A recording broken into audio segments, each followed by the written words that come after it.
strike you on the Street Fighter 3. It's below freezing in Saginaw, Michigan as we pack into a garage filled with super guns, PMBs, and arcade cabinets. For years now, this has been the home base for the team known as Poverty Game Night, a group of old friends who collect hardware, play old fighting games, and stream. And I kind of consider myself a bit of one of the founders of it, with Steve. Him being the original person who actually established it all, kind of like jumped on board with him, and just kind of wondered what the idea of streaming was all about at that time. Pretty much started in Rick's basement for me, pretty much. Yeah. He invited me over. He said, you know, I got this cabinet, I got an arcade machine, I'd like to play some games. Would you be interested in coming over? So I was like, okay, it's been quite a few years since the arcade like pretty much died down, you know. If anybody's gonna have arcade machines, it's gonna be in their house to come play. So I went over there and he's playing all the fighters. He has all the fighters. I'm like, oh, I'm in heaven right now. So that's pretty much where it all started for me. Me and Rick, we played a lot of games and we're like, it started out as, this is too long.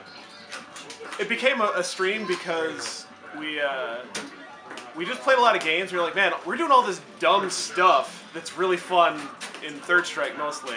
It's like, I want to record this. It's like, well, why not just stream it? Because Twitch was like, God, this is years ago now. Twitch is, it started to become a thing, but not a lot of people streaming Third Strike. Like, fighting games is basically just Street Fighter 4 at the time.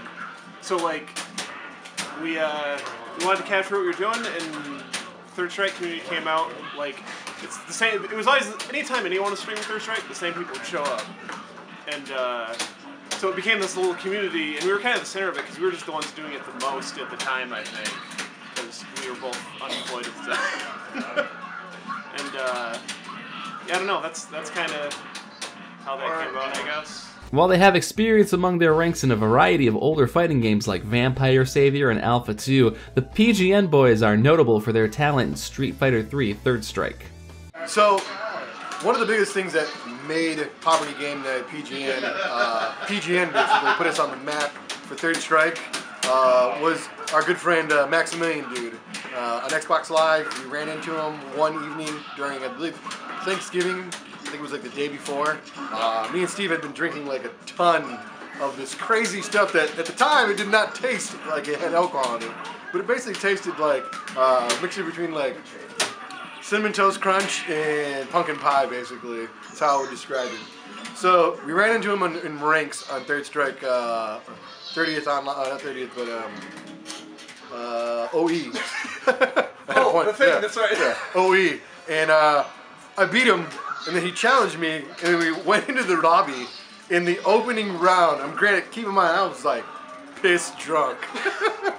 And I hope Maximilian doesn't take us to offense, but I fucking got in his ass, and I fucking double perked his ass with fucking Hugo versus Tachi Gagases were popping. Shit was ridiculous. I red parried 720. It was the first time I got accused of being both a robot and using macros. Holy fuck! Standing 720. Zweihander, thank you, dude. Oh god, why am I trying to tech a throw?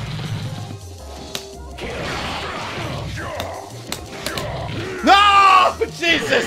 This guy, I cannot play. I cannot play around. I got fucking double perfected by fucking Hugo. This guy is real. This guy really knows how to play this game. Poverty Game Night is more than just a stream in a garage. For the past couple of years, they have been the main console supplier and streamer for old man games at Michigan Masters and Youmacon. With original arcade boards, PMB broadcast monitors, and, when needed, homemade wiring, PGN is dedicated to playing games in an arcade-perfect environment. Well, I mean, my involvement is mostly I help on the back end stuff, help run the stream, help manage like all the matches, who's going versus who, and deal with the brackets, and pretty much a lot of the computer stuff. So these guys can run around and find people and, you know, actually coordinate.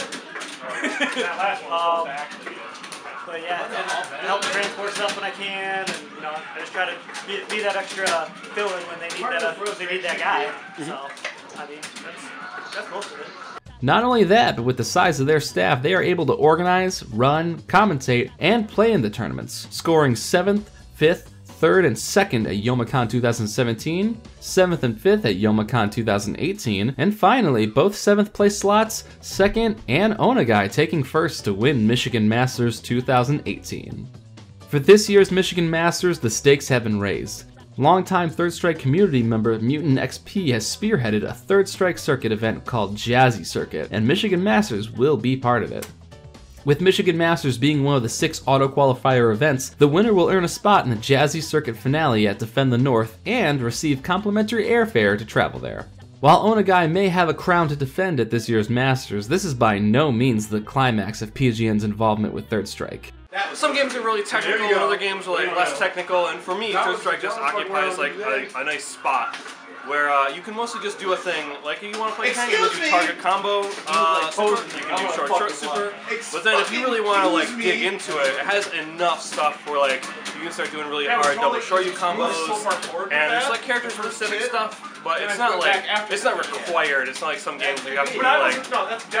I tried to play Eno in Guilty Gear one time, like in Plus R, and she's got like a different basic combo on every character in the game. It's ridiculous, and it's like cool, but like. Is too much for me, and Third Strike just occupies a cool spot. And to bring it back to the actual question, I like seeing people do that cool stuff in this game because it's like, you know, it's just, it has a good amount of that where you see somebody hit that real character specific stuff, you're like, oh, like this guy knows, he's got that. And that's like, I like that, in this game in particular. But more than that, I mean, it means community to me. It means it's kind of, I don't want to say it's like what ties friends together, because at this point, we're friends even if Third Strike doesn't exist, but like, it really is something that we all deeply enjoy. It's a wonderful, wild-ass man's game. As arguably the state's largest force in the game, win or lose, they'll still be playing in this garage like they have been for all these years. There is no Third Strike revival in Michigan, for that would imply that the game ever left in the first place.